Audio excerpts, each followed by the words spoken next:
नमस्कार, जय हिंद साथियों। आप सभी का स्वागत है आज के करंट अफेयर्स के सेशन में।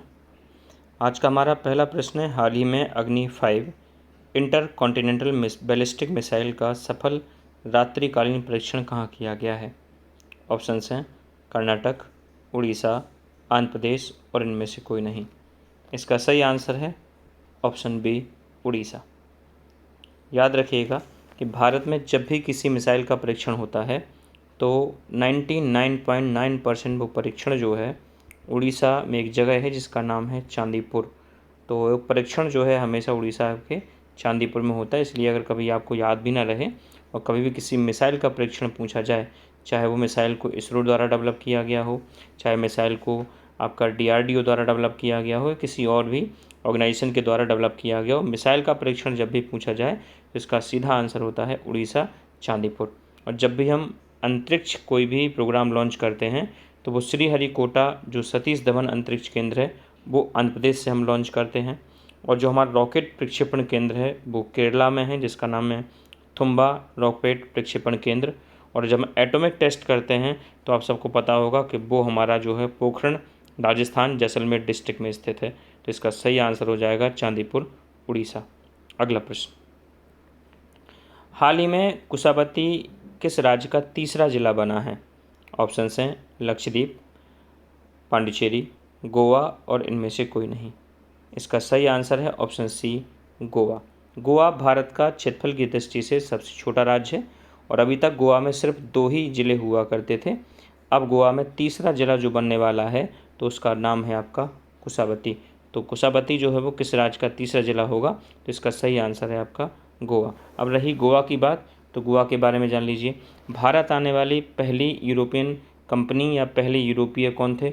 वो थे पुर्तगाली। उन्होंने गोवा पे सबसे पहले अधिकार किया था और वो अधिकार हुआ था 1510 में। गोवा इनसे आज़ाद कब हुआ पुर्तगालियों से? तो ये याद रखिएगा, ये डेट 19 दिसंबर 1961 को गोवा जो है आज़ाद हुआ, यानी भारत की आज़ादी के बाद गोवा को स्वतंत्र कराया गया। और 1961 से 1987 तक गोवा एक यूनियन टेरिटरी की तरह काम किया गोवा ने। और फिर 1987 में गोवा को एक पूर्ण राज्य का दर्जा दिया गया। और गोवा आज भी उन राज्यों में हैं जो विधान सभा बनाने की शर्तों को पूरा नहीं करते हैं, लेकिन संसद द्वारा विशेष संशोधन से इनको राज्य का दर्जा दिया गया है। तो इसका सही आंसर हो जाएगा आपका गोवा। और गोवा की राजधानी आप सभी जानते हैं पणजी है, जो कि मांडवी नदी के किनारे पर स्थित है। गोवा की राजकीय भाषा कोंकणी है और यहाँ एशिया का सबसे बड़ा चर्च सेंट कैथेड्रल मौजूद है।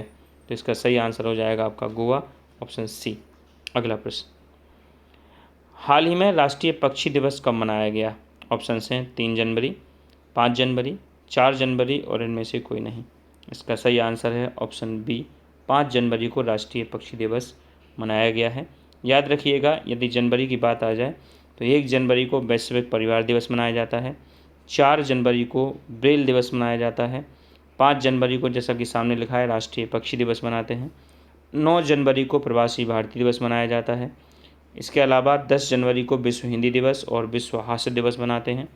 15 जनवरी को राष्ट्रीय थल सेना दिवस या भारतीय थल सेना दिवस मनाते हैं। 16 जनवरी को हमारा राष्ट्रीय स्टार्टअप दिवस मनाया जाता है। और इसके अलावा 23 जनवरी जो आगे बढ़ेंगे हम तो इसमें होता है पराक्रम दिवस, सुभाष चंद्र बोस का जन्म दिवस है। और 12 जनवरी भी इसमें ऐड कर सकते हैं हम लोग, राष्ट्रीय युवा दिवस। उसके अलावा 24 जनवरी को राष्ट्रीय बालिका दिवस और उत्तर प्रदेश स्थापना दिवस। 25 जनवरी को राष्ट्रीय पर्यटन दिवस।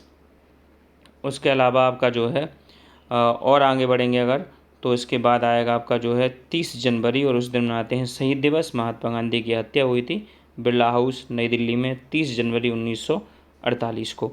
तो ये हो गए जनवरी के दिवस। और जैसा कि यहाँ लिखा है कि राष्ट्रीय पक्षी दिवस कब मनाया गया, इसका सही आंसर है ऑप्शन बी, 5 जनवरी को मनाया गया। अगला प्रश्न, हाल ही में कौन दुनिया का सबसे बड़ा चावल उत्पादक देश बना है? ऑप्शन हैं चीन, भारत, इंडोनेशिया और दिल्ली, इनमें से कोई नहीं। इसका सही आंसर है ऑप्शन बी, भारत फिलहाल में दुनिया का सबसे बड़ा चावल उत्पादक देश बन चुका है। और इसमें अगर हम बात करें कि विश्व में खाद्यान्न उत्पादन के मामले में कौन से देश आगे हैं, तो विश्व में चाहे वो गेहूँ हो, चावल हो या कोई भी खाद्यान्न हो, इसमें 2 ही देश आगे रहते हैं, या तो चाइना रहता है या भारत रहता है। जैसे गेहूँ उत्पादन में अभी चाइना आगे है, लेकिन चावल उत्पादन में अब भारत आगे हो चुका है। इसमें इंटरेस्टिंग फैक्ट ये है कि दुनिया में सर्वाधिक जो उपभोग किया जाने वाला खाद्यान्न होता है, यानी जिसको सबसे ज़्यादा दुनिया खाती है या जिसका उपभोग ज़्यादा होता है, वो चावल ही है। और इसमें अब उत्पादन में पहला स्थान किसका आ चुका है? भारत का आ चुका है। तो इसका सही आंसर हो जाएगा ऑप्शन बी, भारत। अगला प्रश्न, हाल ही में किसने 44वीं जूनियर राष्ट्रीय खो खो चैंपियनशिप जीती है? ऑप्शन से महाराष्ट्र, तेलंगाना, कर्नाटक और इनमें से कोई नहीं। इसका सही आंसर है कि बॉयज़ जो कैटेगरी है यानी लड़कों में कर्नाटका ने जीती है और महिलाओं में जो है वो किसने जीती है? गर्ल्स में महाराष्ट्र ने जीती है। तो आप याद रखिएगा कि जो है गर्ल्स में जो है वो जीती है महाराष्ट्र ने और बॉयज़ में किसने जीती है? आपका कर्नाटक ने जीती है। इसका आयोजन भी कहाँ हुआ था? इसका आयोजन बेंगलुरु में हुआ था, राष्ट्रीय जूनियर खो खो चैम्पियनशिप का। इसका सही आंसर हो जाएंगे आपके ऑप्शन ए जो हो जाएगा गर्ल्स के लिए, और ऑप्शन सी कर्नाटक जो हो जाएगा आपका बॉयज़ के लिए। ठीक है। अगला प्रश्न, हाल ही में किस राज्य का लिंगानुपात 2025 में 13 से बढ़कर 923 हो गया है? ऑप्शन हैं झारखंड, हरियाणा, पश्चिम बंगाल और इनमें से कोई नहीं। इसका सही आंसर है ऑप्शन बी, हरियाणा। जैसा कि हम जानते हैं कि भारत में सर्वाधिक लिंगानुपात वाला राज्य जो है वो केरल है, और भारत में न्यूनतम लिंगानुपात वाला जो मैक्सिमम सेक्सुअल रेशियो वो केरल का है, और जो मिनिमम सेक्सुअल रेशियो है वो किसका है? हरियाणा का है। और ऐसा हमेशा से देखा था 2011 2001 की बात की जाए तो तकरीबन 600 महिलाएं 1000 पुरुषों पे थी। 2011 में यह अनुपात लगभग 800 कुछ था और अब बढ़कर ये 923 हो चुका है, जो कि एक अच्छी बात है। तो ये लिंगानुपात जो है सबसे कम हरियाणा का था और हरियाणा का लिंगानुपात अब तेजी से जो है क्या हो रहा है? इंक्रीज हो रहा है। लेकिन फिलहाल में केरल सर्वाधिक लिंगानुपात वाला राज्य आज भी है और हरियाणा फिलहाल में अभी देखते हैं कि आपका नीचे है या नहीं है। वो जनगणना 2027 की जो रिपोर्ट आएगी उसमें हमें स्पष्ट हो जाएगा। लेकिन इसका आंसर जो है 923 हो गया है, इसका हरियाणा है, यानी ऑप्शन बी। अगला प्रश्न, हाल ही में भारतीय सेना ने सूर्यास्त रॉकेट सिस्टम के लिए किसके साथ समझौता किया है? ऑप्शंस हैं रूस, फ्रांस, इजराइल और इनमें से कोई नहीं। इसका सही आंसर है ऑप्शन सी, इजराइल के साथ हमारा सूर्यास्त रॉकेट सिस्टम को लेकर भारतीय सेना का समझौता किया गया है। तो इसका सही आंसर हो जाएगा ऑप्शन सी। अब इजराइल की बात हुई है तो आप ये जान लीजिए दुनिया का एकमात्र यहूदी देश जो है वो कौन है? इजराइल है। और इस समय इजराइल युद्ध में है, यूएस के साथ युद्ध लड़ रहा है। किसके विरुद्ध? ईरान के खिलाफ जो है यूएस और इजराइल दोनों युद्ध लड़ रहे हैं और इसके लिए ऑपरेशन लॉन्च किया इन्होंने, एपिक फ्यूरी लॉन्च किया था। हाल ही में ईरान ने पलटवार करते हुए इजराइल के खिलाफ एक ऑपरेशन लॉन्च किया है, उसका नाम है ऑपरेशन नासिर। तो ये भी याद रखिएगा कि ईरान ने जो पलटवार करते हुए ऑपरेशन लॉन्च किया उसका नाम है ऑपरेशन नासिर, और यूएस और इजराइल ने जो मिलकर ऑपरेशन लॉन्च किया था उसका नाम था ऑपरेशन एपिक फ्यूरी। इसका सही आंसर हो जाएगा ऑप्शन सी। हमने सूर्यास्त रॉकेट सिस्टम के लिए समझौता किससे किया है? इजराइल से किया है। अगला प्रश्न, हाल ही में प्रधानमंत्री मोदी ने किस शहर में 72वें राष्ट्रीय वॉलीबॉल टूर्नामेंट का उद्घाटन किया है? ऑप्शन हैं लखनऊ, वाराणसी, प्रयागराज और इनमें से कोई नहीं। इसका सही आंसर हो जाएगा ऑप्शन बी, वाराणसी में जो है 72वें राष्ट्रीय वॉलीबॉल टूर्नामेंट का उद्घाटन किया गया है।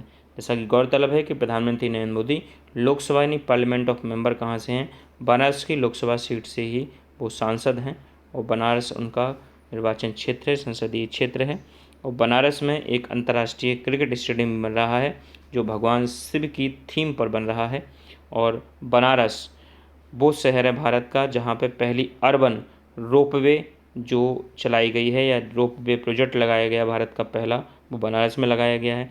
बनारस में पहली वाटर टैक्सी सेवा की शुरुआत हुई थी और भारत में सबसे पहला जो रिवर क्रूज था जिसका नाम था गंगा क्रूज, उसकी शुरुआत भी बनारस में ही की गई थी। राष्ट्रीय साग सब्जी अनुसंधान संस्थान बनारस में मौजूद है। भारतीय कला भवन बनारस में मौजूद है। भारत माता मंदिर बनारस में मौजूद है। रुद्राक्ष कन्वेंशन सेंटर वो भी बनारस में मौजूद है। इसका सही आंसर हो जाएगा ऑप्शन बी, वाराणसी। अगला प्रश्न, हाल ही में किसने खतवात ए मोदी लाल किला की फसील से नामक पुस्तक का विमोचन किया है? इसका ऑप्शन है आपके पास धर्मेंद्र प्रधान, अमित शाह, एस जयशंकर और इनमें से कोई नहीं। जैसा कि आप जानते हैं कि धर्मेंद्र प्रधान शिक्षा मंत्री हैं, अमित शाह गृह मंत्री हैं, एस जयशंकर जो हैं वो हमारे विदेश मंत्री हैं। इसका सही आंसर है ऑप्शन ए, धर्मेंद्र प्रधान यानी केंद्रीय शिक्षा मंत्री द्वारा इस पुस्तक का विमोचन किया गया है जिसका नाम है खतबात ए मोदी, लाल कला की फसील से। ये किताब है किस बारे में?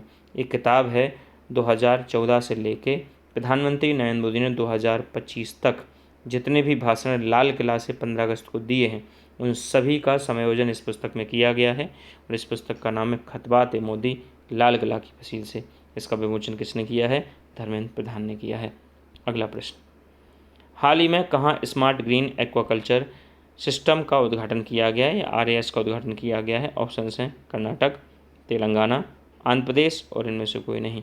इसका सही आंसर है ऑप्शन बी, तेलंगाना में भारत का पहला स्मार्ट ग्रीन एक्वाकल्चर शुरू किया गया है। Option B.